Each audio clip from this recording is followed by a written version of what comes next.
Now on the first day of the week, when the disciples came together to break bread, Paul, ready to depart the next day, spoke to them and continued his message until midnight. There were many lamps in the upper room where they were gathered together, and in a window sat a certain young man named Eutychus, who was sinking into a deep sleep. He was overcome by sleep, and as Paul continued speaking, he fell down from the third story and was taken up dead. But Paul went down, fell on him, and embracing him said, "Do not trouble yourselves, for his life is in him."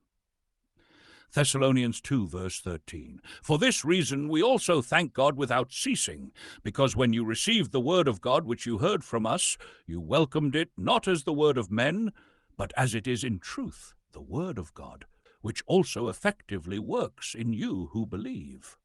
John 10:10.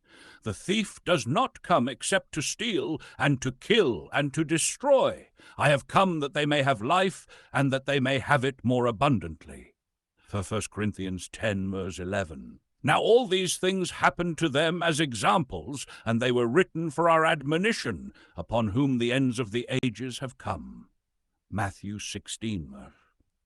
For what profit is it to a man if he gains the whole world and loses his own soul? Or what will a man give in exchange for his soul?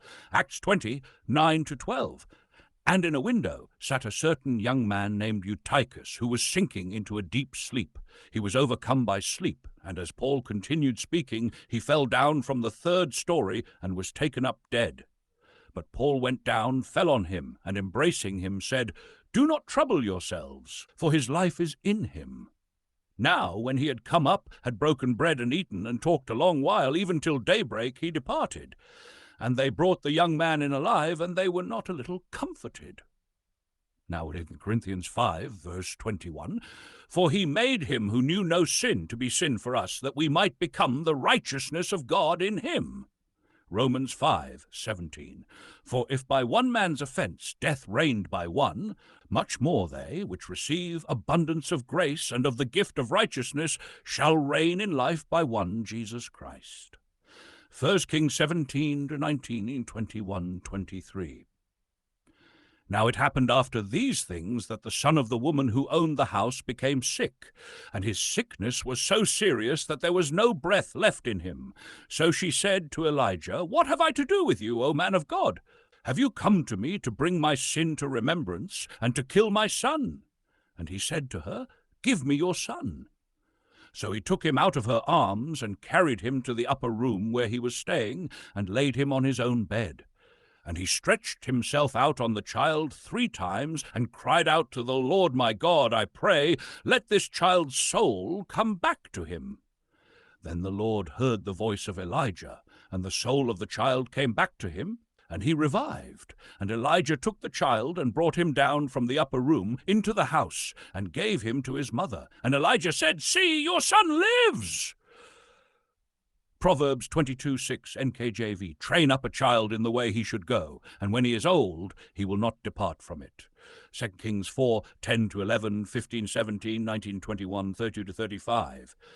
Please, let us make a small upper room on the wall, and let us put a bed for him there, and a table and a chair and a lampstand. So it will be, whenever he comes to us, he can turn in there. And it happened one day that he came there, and he turned into the upper room and lay down there. So he said, "Call her." When he had called her, she stood in the doorway. Then he said, "About this time next year you shall embrace a son." And she said, "No, my lord, man of God, do not lie to your maidservant." But the woman conceived and bore a son when the appointed time had come, of which Elisha had told her. And he, the child, said to his father, "My head, my head." So he said to a servant, "Carry him to his mother." When he had taken him and brought him to his mother, he sat on her knees till noon and then died. And she went up and laid him on the bed of the man of God, shut the door upon him, and went out. When Elisha came into the house, there was the child lying dead on his bed. He went in, therefore, shut the door behind the two of them, and prayed to the Lord. And he went up and lay on the child, and put his mouth on his mouth, his eyes on his eyes, and his hands on his hands. And he stretched himself out on the child, and the flesh of the child became warm. He returned and walked back and forth in the house, and again went up and stretched himself. Here are the full Bible verses referenced in the sermon. Acts 20, verse 7 to 10, NKJV. Now, on the first day of the week, when the disciples came together to break bread, Paul, ready to depart the next day,